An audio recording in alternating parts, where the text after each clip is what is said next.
Jimmy, why don't we start?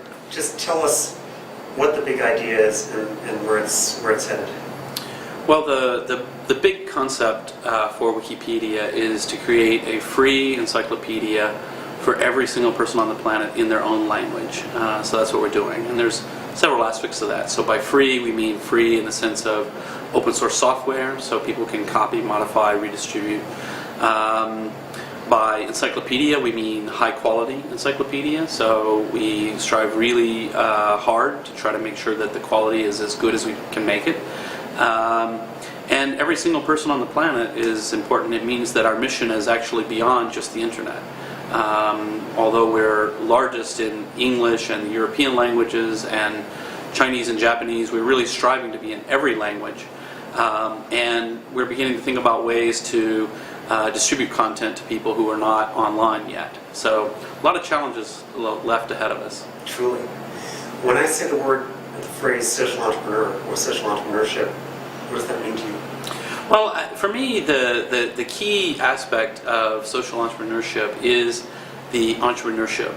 It's taking a look at various kinds of social problems and thinking of innovative ways to solve them. And not just innovations in the sense of a technological innovation, but social innovations, business model innovations, how to organize groups of people in new ways, how to incentivize people in new ways. So sometimes people think of social entrepreneurship as simply well-managed small nonprofits, but I think of it as much broader than that. I think a lot of things that are for-profit businesses that are solving a social need in a new way can perfectly well be social entrepreneurship. Are you a social entrepreneur? I guess I am. Yeah, I never would have thought of it in that way. I think that's an interesting point. I think of, for me, the concept of social entrepreneurship is kind of like the concept of furniture.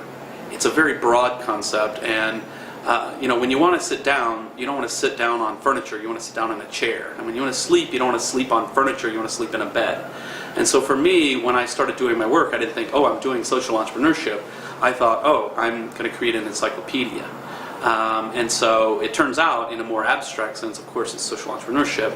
But I also think it's important, if somebody starts out and says, what are you going to do for your career? I'm going to be a social entrepreneur. Okay, great. That's like, I'm going to sleep on furniture, but let's get a little more detailed. What do you really want to do that gives you the passion to make something happen? Mm-hmm. You're still pretty new to Ashoka, still exploring that. From what you know, what about Ashoka is important? Well, I think the one of the most important things about Ashoka, and something that I want to personally help out with as much as I can, is the idea of a community, bringing people together. The Ashoka fellowships that provide financial support for people, that's important, but what I think is really important is meeting other people who are doing different things or similar things. Both of those can be very valuable, but who have the same kind of a spirit of, we're trying to do something interesting and important in the world, for all kinds of reasons that you would want to meet people like that. Personal support, friendship, peer consulting, all kinds of reasons. And so I think building up that community so that people immediately know, oh yeah, it's Thursday night in Berlin.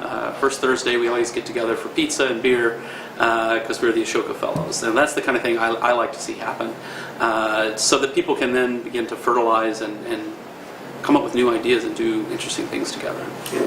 Community feeds impact, feeds collaborative. Absolutely, yeah. So Ashoka has this catchphrase, everyone a change maker. To me, that is meaningful in the Wikipedia context. Mm-hmm. What does that mean to you? Well, yeah, this phrase, everyone a change maker, I think has deeper meaning today than ever before because of the internet, most generally. But within the Wikipedia world, it's obvious. If you can be anyone, anywhere in the world, and you get on Wikipedia, and you see something's missing, or you see an error, you see some bias, you see something, you can immediately participate, and you can say, hey, here's a problem, I don't agree with this, or this is missing some information that should be there, shouldn't we add more here? And people will talk to you and do it. And I think that capacity is now in the hands of everyone in lots of realms beyond just Wikipedia. I mean, the most obvious would be a blog, the idea that, hey, there's some problem you see in your community, however large or however small, and you have the opportunity to sort of start writing about it on your blog and send the links to reporters and send the links to other people who are blogging in your area about the same thing and join with others to do something about it. Those tools are more accessible than we would have ever imagined 40, 50 years ago. Even the most visionary people who are imagining the internet and imagining things, I don't think really grasped how powerful this can be. So, everyone a change maker, yeah. That's the era we live in. The internet is the platform for change making. My name is Jimmy Wales, and I'm a change maker.